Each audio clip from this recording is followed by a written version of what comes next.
Welcome to our training about the safety concerns associated with welding, cutting, brazing, and other hot work in the construction industry. How do you define hot work?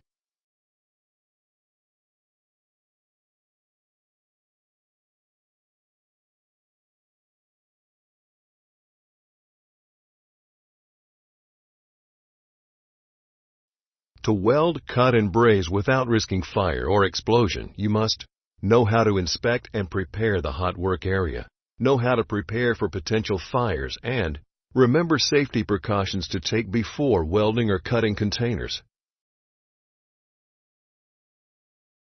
Consider this true scenario. Firefighters responded to a fire at a data center construction site. The fire was limited to the roof and roofing materials.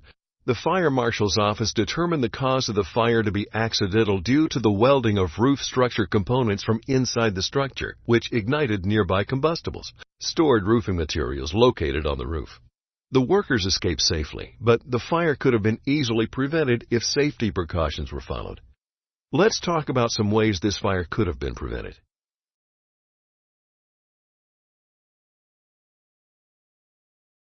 Many companies require a written permit system for hot work.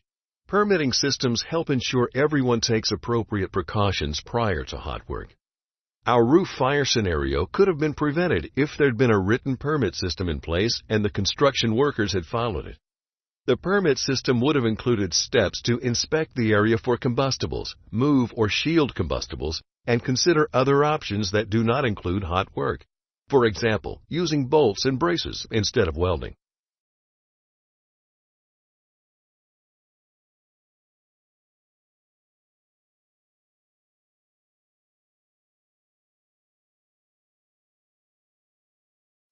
To prepare for hot work, you need to inspect and prepare the work area. The safest work area is outside and away from buildings. Some work sites have prefabrication areas that are designated for hot work activities. If you can't move the hot work outside, move or protect nearby combustibles and always assign a dedicated fire watch with an extinguisher to monitor the work in progress and shortly thereafter for fire danger. The roof fire from our scenario could have been prevented if fire watches were assigned. Multiple fire watches would have been ideal. One should have been watching the inside where the welding was taking place and one on the outside to watch the roof.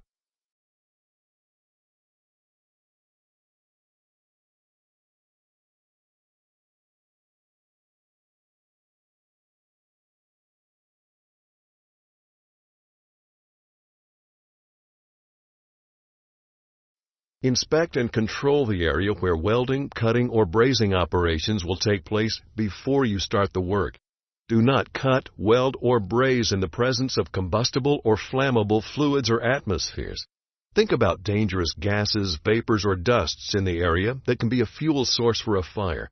For example, PVC pipe cement, spray paint, floor coating, paint thinning solvents, and degreasers. Inspect cracks and holes in floors, walls, and ceilings of the work area to ensure that no personnel or combustible materials will be exposed to flying sparks. The roof fire scenario could have been avoided if the welders had inspected both sides of the roof where they were welding. They would have found and relocated the combustibles that led to the fire.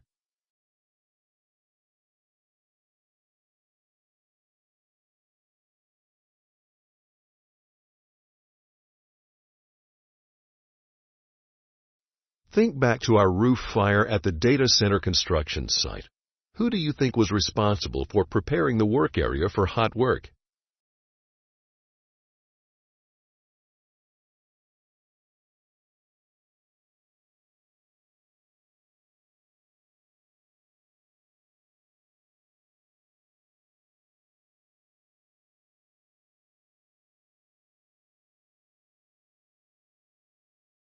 Before beginning any hot work, remove all objects that could catch fire from the hot work area.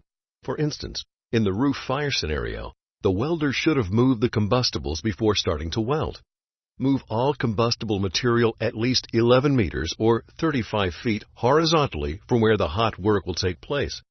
Slag falling to lower levels can be dangerous for greater distances, so prepare accordingly when hot work will take place overhead. If you cannot move combustibles, protect them with appropriate guards and covers. If you cannot move or protect combustible materials, do not weld, cut, or braze in the area.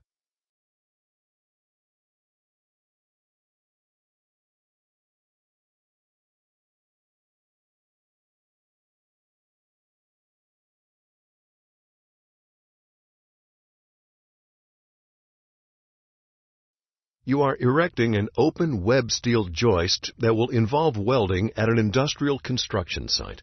Before the work area is considered safe, all combustible materials should be moved at least how far horizontally from the welding site?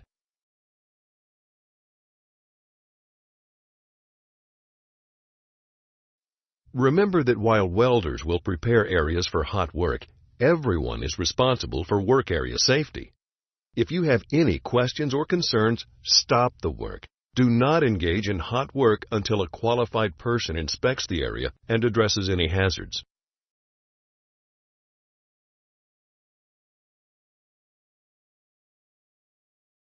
True or false? If you prepare the hot work area safely, there is no need to plan for fires.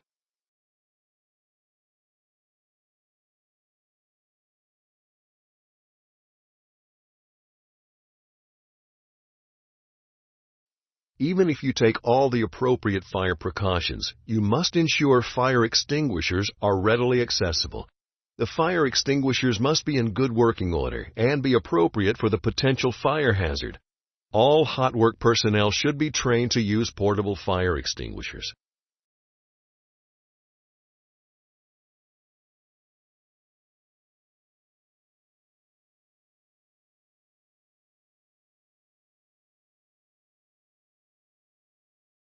Do not cut, weld, or braze inside a building if you suspect the sprinkler system that may be present is not working properly. Also, be familiar with escape routes and know how to sound alarms in case there is a fire.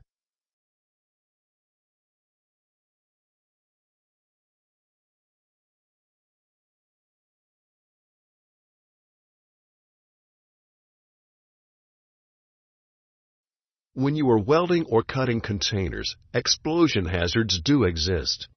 Do not perform hot work operations on a tank, barrel, or drum that contains any flammable or toxic material or residue such as grease, tar, acid, or other materials that may produce flammable or toxic vapors when they are heated.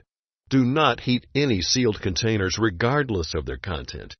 The heat may cause pressure to build up and then release suddenly and violently when the container's integrity is compromised. Opening a hatch, flange, or lid is a simple way to prevent pressure buildup.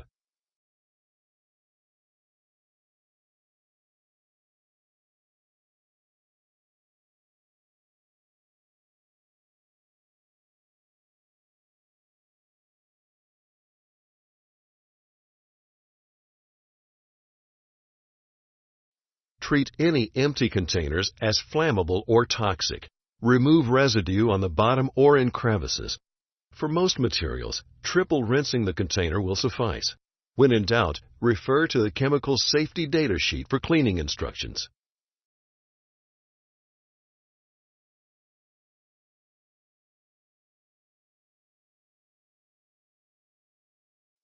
True or false? It is safe to weld using an acetylene torch to cut an object using the top of an empty 200-liter or 55-gallon drum as a work surface.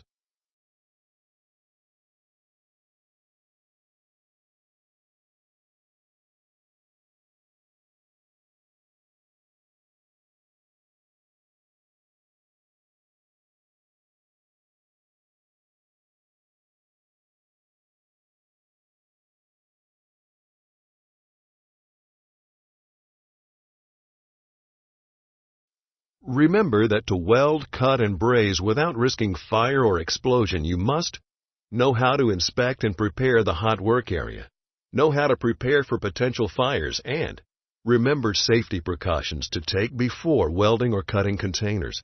Taking the proper precautions while performing hot work will help keep you and your coworkers safe.